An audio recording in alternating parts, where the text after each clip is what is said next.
We want to welcome you again to the Wednesday night Bible classes for the Stonecrest Church of Christ. We are encouraged and honored each Wednesday evening as you choose us to study the Bible with. We don't take that for granted given uh, the plethora of other places you could go and study the Bible. So we want you to know how appreciative we are for your streaming and studying and viewing with us each Wednesday night. I also want you to help me to appreciate James Lead Dog Williams, who goes out of his way each week in order to edit these messages of mine, put them in a format, upload them to either YouTube and our Facebook and our website on a regular basis. And so in the chat area, just say, Lead Dog Man, thank you so much. Now, his name is James Williams, but to me, and to many of us, uh, we call him Lead Dog because he's the one who leads the charge for us, for you to be able to view these studies on Wednesday night. Now, for the last several weeks, we've been looking at this topic on the forgiveness. And I've been sharing some biblical, theological, and practical principles on this very sensitive area called forgiveness. You've heard me say over the last several weeks, it is too much of a habit for those of us in congregations of churches of Christ not to practice forgiveness, though we preach forgiveness. Now, we preach it, but we don't always practice it. We preach forgiveness, but we practice probation, meaning we don't ever forgive people. We just put them on probation because we believe that they hurt us and they will hurt us again. And so we want to make sure that, you know, you hit me on the one side of my cheek the first time, and we're gun ho in believing that I'm not going. Not only am I not going to turn the other cheek, I'm not going to even give you an opportunity to slap me on that side of my face. So we preach it. We just don't practice it. And what the world needs to see, what the church needs to see, and what brothers and sisters need to see is us practicing the principles of forgiveness and not probationary period. Now, having said that, I want to clarify, as I emphasize tonight, that every act of forgiveness will not necessarily mean restoration. You better hear me say that again. You may want to write that one down. Every act of forgiveness does not mean restoration. It does not mean reconciliation, and it does not mean reunion. But what I want to show you tonight is that while there may not always be reunion, restoration, reconciliation, there must always be forgiveness. Now, I see you scratching your head. Come on, Doc. You can't really forgive people if you don't restore them. I'm going to beg to differ with you tonight.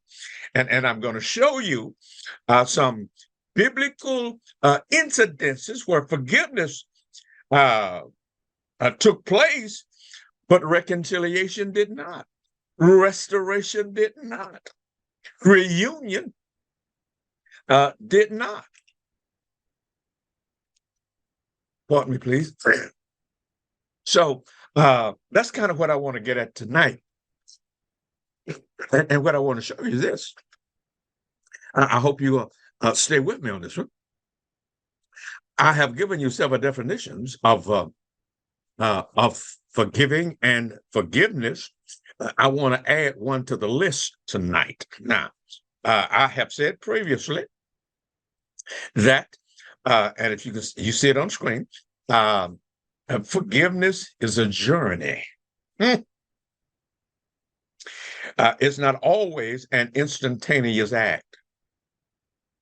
Forgiveness is a journey. I've suggested to you that the deeper the wound, the longer the journey.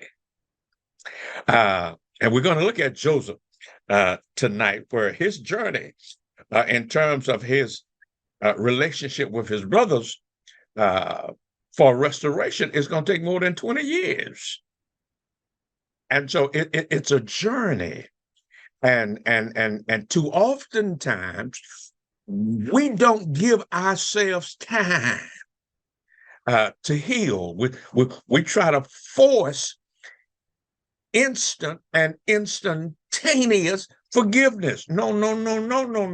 It does not always work that way, because, as I will show you in the three areas of forgiveness, forgiveness involves hurt.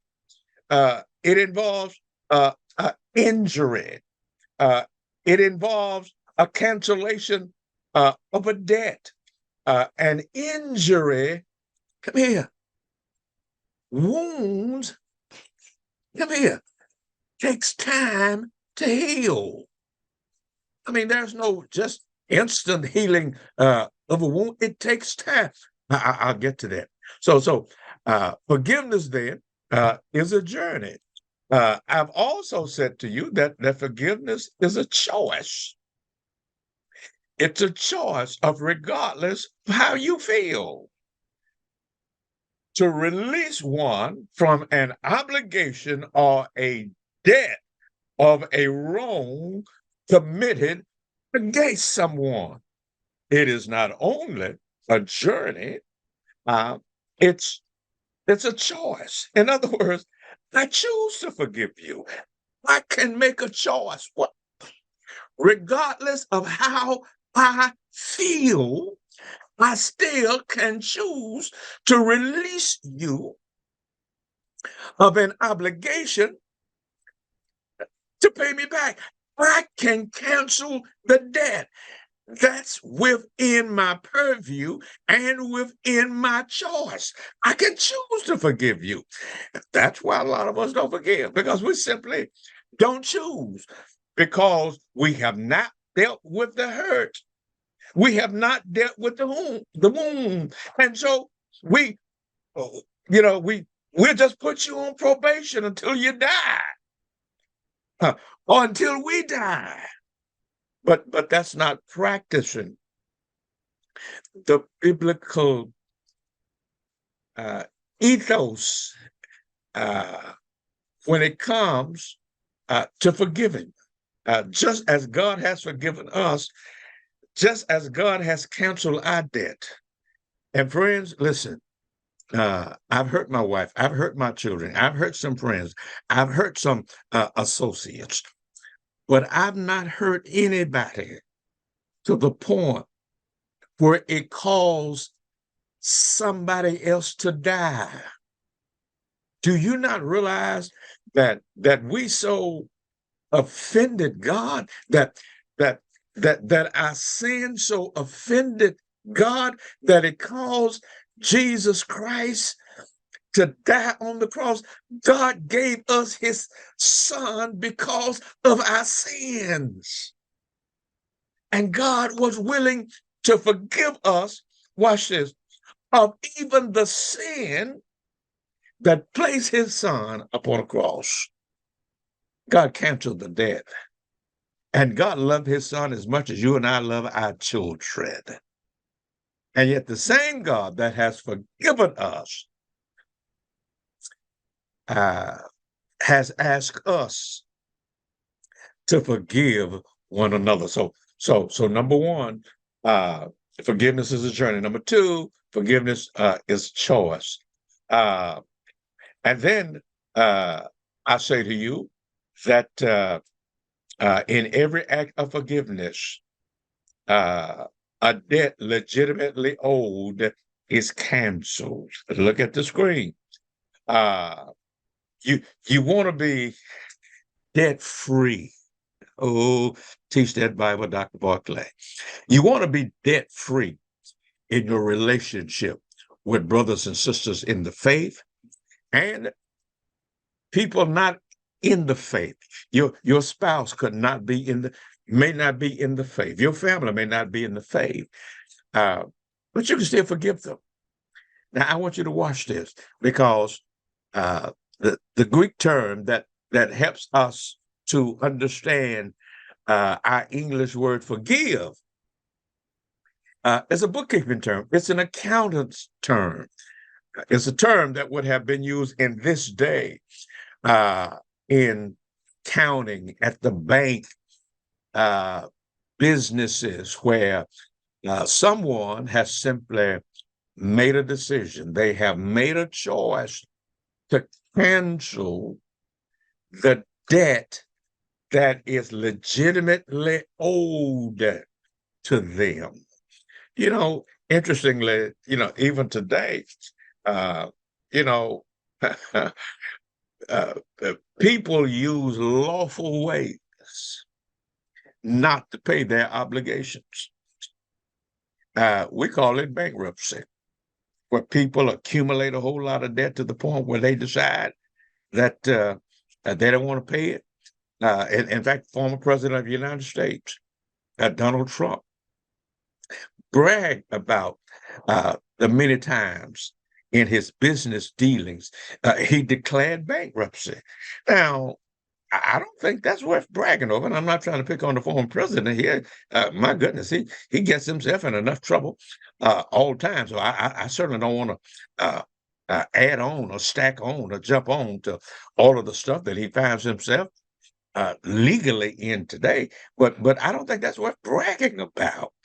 And you don't have to be a former president. I've known colleagues, I've known preachers who bragged about the fact they ran up credit card bills to an exorbitant amount, and then ran them up, and then declared bankruptcy. No, you missed what I just said. They ran them up deliberately, and then declared bankruptcy. Listen, friend, that's intentional sin. I mean, come on now. Uh, that's just that's sinning willfully and sinning intentionally. Now, there are people who have gotten themselves in financial challenges to the point where they have overextended themselves in terms of debt, and they are just not able to pay it. Now, there are certain situations in which, okay, that happened. They didn't intend for that to happen. To take advantage of the existing laws by intentionally running a debt with no intention to pay you back. Now, you don't even need Bible to hear me say that, that's not moral, that's not ethical, and that is not right. But that's not what I'm talking about here. What I'm talking about here is that you can make a choice to legitimately cancel a debt that's legitimately owed to you. All right. So now watch this. Now, Matthew 6:12. Jesus, in his very Semitic presentation on planet Earth, says, as he's praying to his Father, says, and forgive us our debts. And this is a prayer in which Jesus is teaching his disciples. Lord, forgive us our debts, as we also have forgiven our debtors. Here's the notion that when you sin against somebody, you get in their debt. And what you want them to do is to cancel the debt. Now, watch this. You sinned against them. So you legitimately owe them, and I'm sorry, or I apologize, or some actions that says to them that you regret the deed that you did against them. But when you do it against them, you get in their debt. And what forgiveness is all about is a cancellation of a debt that is legitimately owed.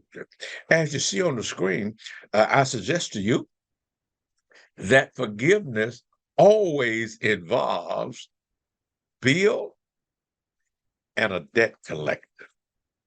If you sin against me, if my wife sins against me, she owes me something. She owes me an apology. She owes me, I'm sorry. She owes me actions that says, honey, I really regret what I said, what I did, what I didn't say, or what I didn't do. She owes me an apology. I can cancel that debt. I can say, oh, okay, honey, I believe you. And watch this. And we both had to do this over the last 51 years of marriage. We've had to forgive each other. Now, if you're going to keep count, the record is that she has had to forgive me more than I have had to forgive her. Don't you write nothing in that chat. Don't you write anything in that chat. And First Lady, don't you write anything in that chat. But that's the reality. But watch this. When we start trying to keep count, when we start trying to keep count to even the score, then God is going to look at that in a way that is not so nice. But now watch this.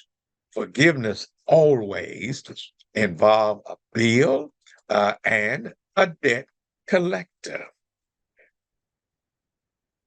Watch what we do when it comes even to God.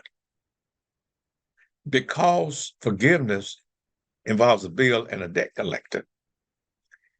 I almost put on the screen tonight a graphic for you that said, do we need to forgive God? Do we need to forgive God? Because now how can I say this? Well, let me just read it to you like I have it on the screen. We fear that God will not step in and make our enemies pay their bills. Ooh, what did you just say? See, we have this fear. That's why I pose the question. Do we need to forgive God? Because we fear that God will not step in and make our enemies pay their bill. So since we fear that God is not going to make our enemies pay their bill, you see it on the screen, then we become bill collectors. Okay, God didn't make him pay. God didn't make us pay. God didn't slap him on the wrist. God didn't kill him dead. God didn't punish him. So now we feel that since God didn't make him pay, I'm gonna make him pay. We'll collect his debt. Buddy, you're not gonna get away with what you did to me. Girlfriend. Oh no, not up in here. You know you're wrong, man. You know you stole from me. You know you lied about me. You know you slandered on me. And God didn't make them pay. So what do we decide to do? We decide to become debt and bill collectors. And too many of us have set up our own private companies to collect debt that somebody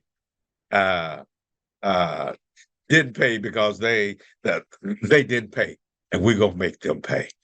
Now, I want you to watch. Now, I shared with you last week. This is the case with in the book of Jonah. in Jonah chapter 4, where Jonah has this conversation with God. See, I told you that's why I didn't want to come down here and preach these invites, because I know you're good. I know you're gracious. I know you're merciful. And I didn't want to come down here and preach to these folks because, God, I know that you will forgive them. Preach warning and judgment to them. They're going to repent of their sins. And because you're gracious and because you're merciful, then you're going to forgive them. See, Jonah is trying to say, God, uh, uh, uh, uh, let me collect the debt from them. Let me be bill collector. And God says to Jonah, no, just like you asked me to give you a second chance to forgive you when you were in the belly of that whale. As long as you were in that belly, you were a good prophet. You were a submissive prophet as long as you were in the belly of that whale. But just as soon as I had that fish to regurgitate you onto dry land, now watch this, you have a change in disposition. I wonder if time that God needs just to give us a whale ride. I wonder if time God needs to have folk throw us overboard so we can kind of come to ourselves. I wonder if there are times in which God just allows us to go to the far country and the pig pens of life so that we can come to ourselves and come to our senses. I want you to watch this. I've said to you that forgiving is a journey. I've said to you that it is a choice. I've said to you that it is a cancellation of a debt obligation owed to you. Let me throw one more in. In every act of forgiveness, there is risk involved. Doc, what did you just say? I want you to see the graphic on the screen that says, behold the turtle. He never gets anywhere until he sticks out his neck. The turtle never makes progress until he risks the safety and security of the shell, stick out his neck so that progress can be made. This is the point that I'm trying to get across to you. In every act of forgiveness, you take a risk. Ooh. See, that's one of the reasons we put people on probation. We don't want to risk it anymore. Watch it. You hurt me once. You cheated on me once. And she's saying, I'm not going to give you a second chance to hurt me. Oh, wow. I'm not going to give you a second chance to abuse me. Listen to what I'm trying to say to you. Forgiveness involves taking a risk.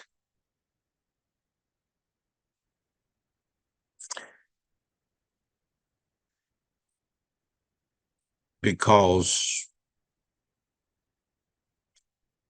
you cannot guarantee the behavior of another human being.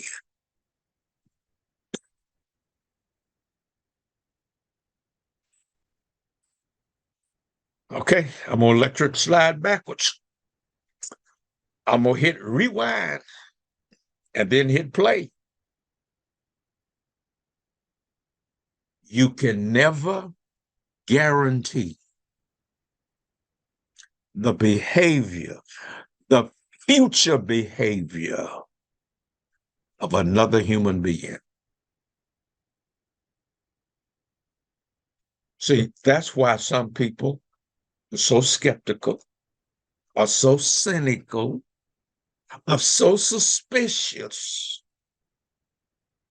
are so judgmental of other people, and are unwilling to choose to forgive anybody else. Because watch this. Hey, transparency, full disclosure.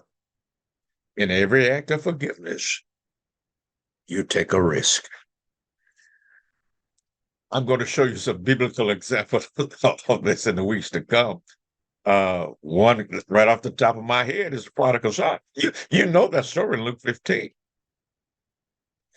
And, here's the boy who takes 1/3 of his dad's resources, goes out to a far country, spends it on wild women, spends it on dangerous, exotic living, ends up in the hog pen, and then decides to come back home. Well, now he's already got his 1/3 from his dad's inheritance.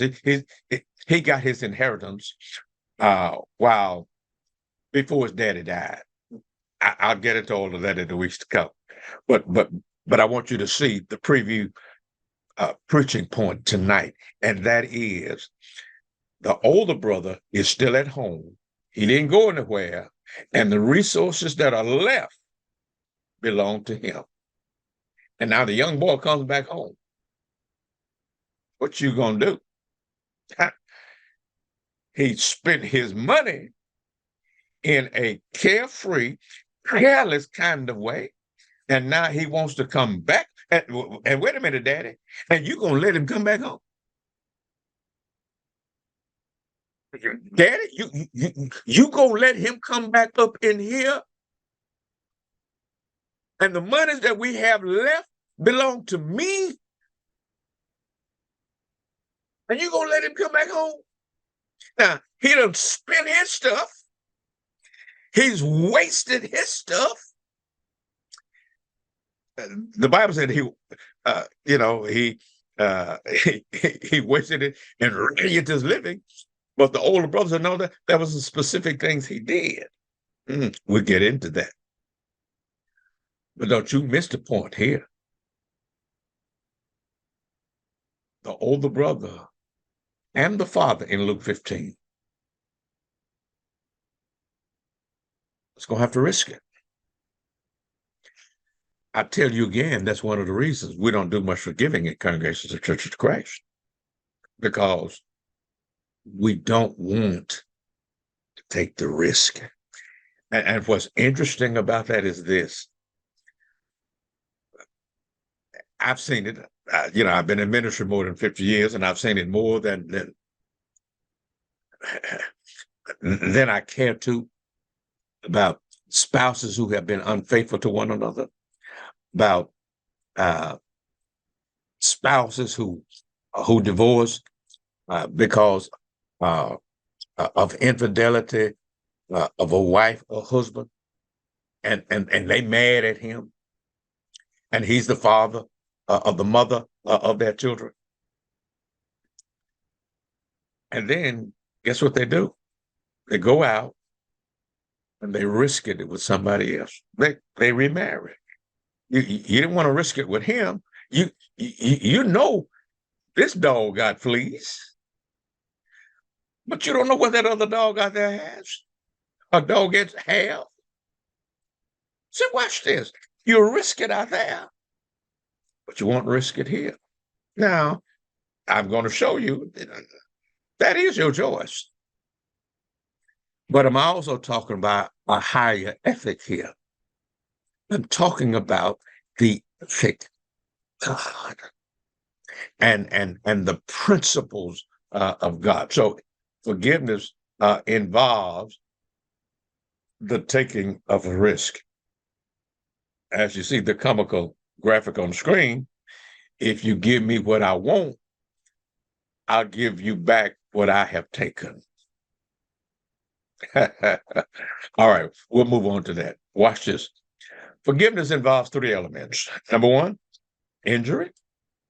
Number 2, a debt resulting from the injury. And number three, the cancellation of the debt. Now, I want you to hear me right here. Oh, I want you to hear what I am about to say to you, my friends. The goal of forgiveness is always reconciliation or restoration or reunion. Okay, let me slow walk this again. The goal of forgiveness is always reconciliation, is always restoration, it's always reunion.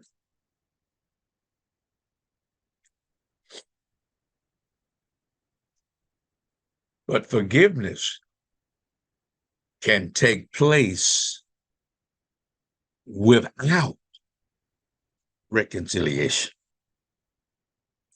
It can take place without reunion.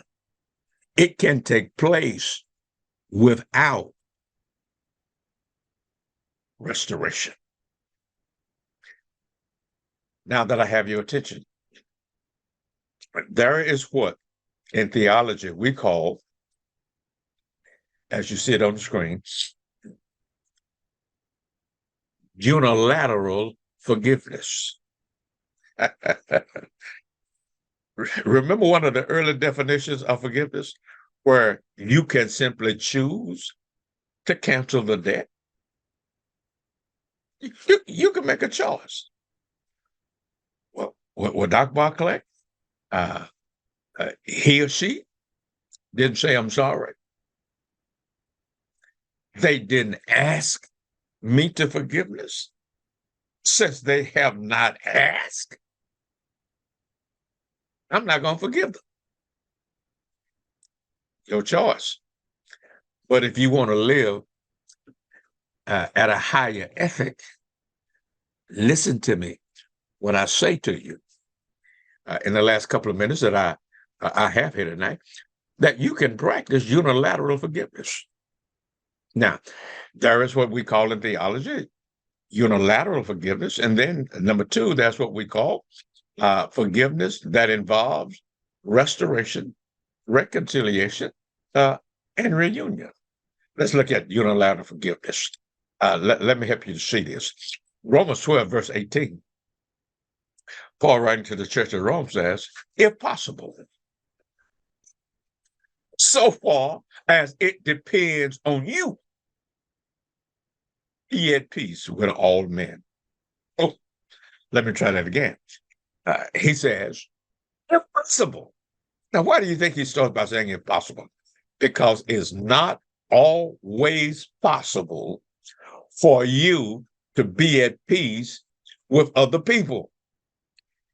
They have some say so in it. But he says, if possible, that's number one. Number two, he says, so far as it depends on you. Be at peace with all men. There are some folk that you're never going to be at peace with. Well, why? Because it doesn't depend on just you. They have a vote in this. While you can choose to forgive them, they may decide, I don't want your forgiveness. You can't make folk love you. And you cannot make folk accept your forgiveness. And I learned this a real interesting way a couple of years ago. You can say you're sorry. You can say you forgive. I'm sorry. I offended you. And friend, when you do that, there's nothing else required of you. Now, it's on that shelf. It's on that plate. You said you're sorry. You said, I apologize. Watch this. It make folk accept your apology. This is why we need to learn how to practice, watch this, unilateral forgiveness, watch it, if for no other reason, so you can sleep at night. Man, you owe me. I know I owe you. But if I got to cringe every time I walk by you, I mean, if my blood pressure elevates itself every time I see you, and you know you've offended me, you know you've done me wrong, you know you owe me, but every time I see you, my blood pressure goes up. You know what? I either need to not see you or I need to make a decision. And watch this. I decide, okay, I've asked for forgiveness. I've apologized. I've said I'm sorry. Uh, that's it. Nothing else I can do. Nothing else you can do. Now, here you are tossing and turning, not getting any sleep, not getting any rest because she's offended you. And watch this. She's at home sleep. He's at home sleep.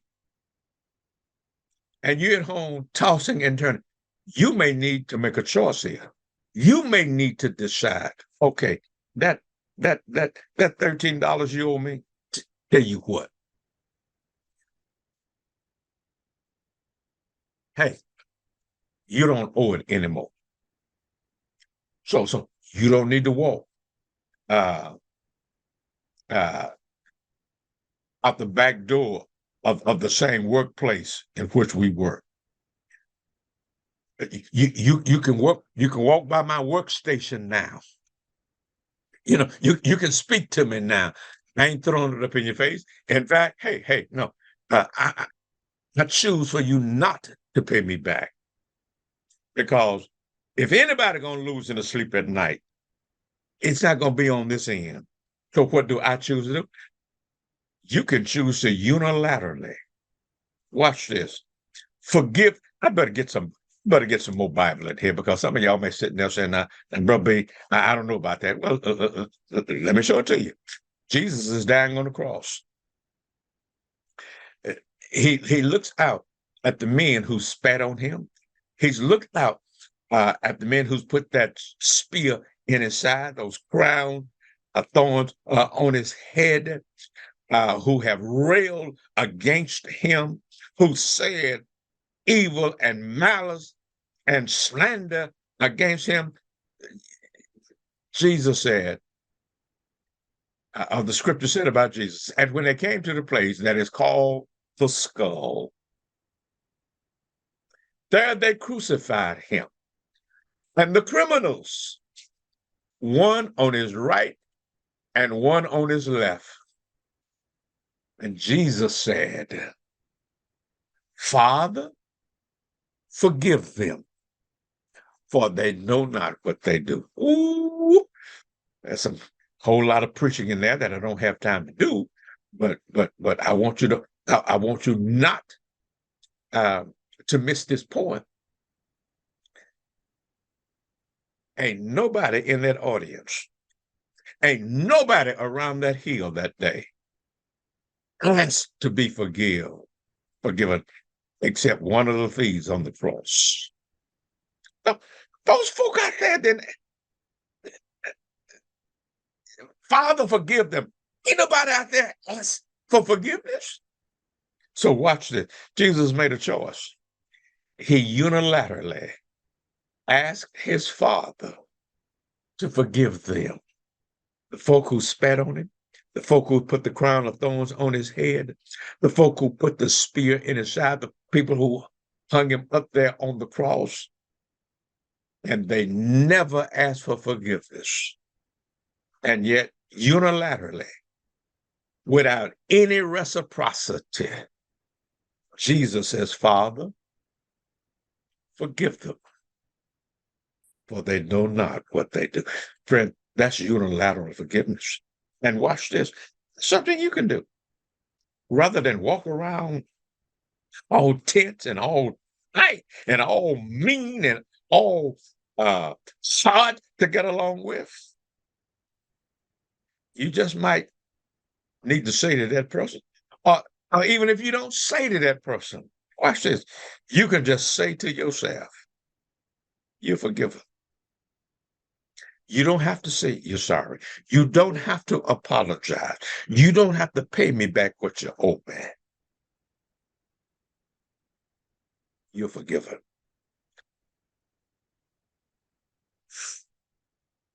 I hear y'all thinking out there. Now, I'm going to quit that tonight. I want that one to sink in. That you can make a choice to unilaterally forgive somebody. And I'm going to show you why in the next lesson.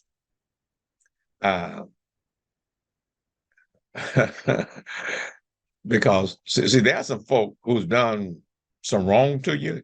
You're still feeling the repercussions of the wrong that they did to you. And watch this.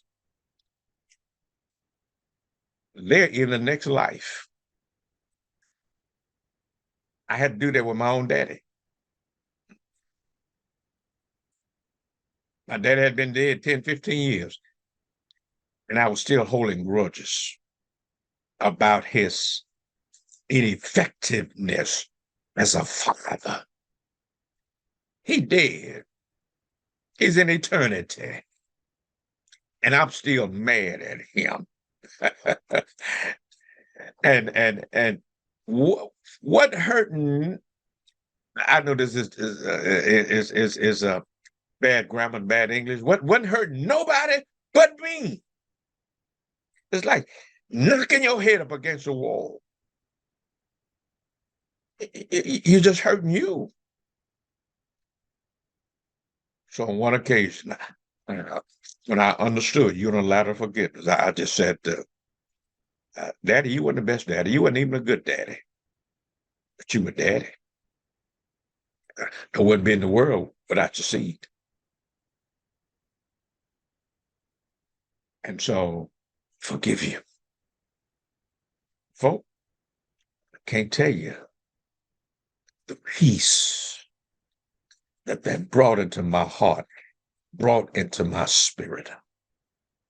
I was just one time in his life, if he'd have just said, son, I'm so proud of you, I'd have given him every dime in my possession just to hear him. I would have needed him to say, son, I'm proud of you.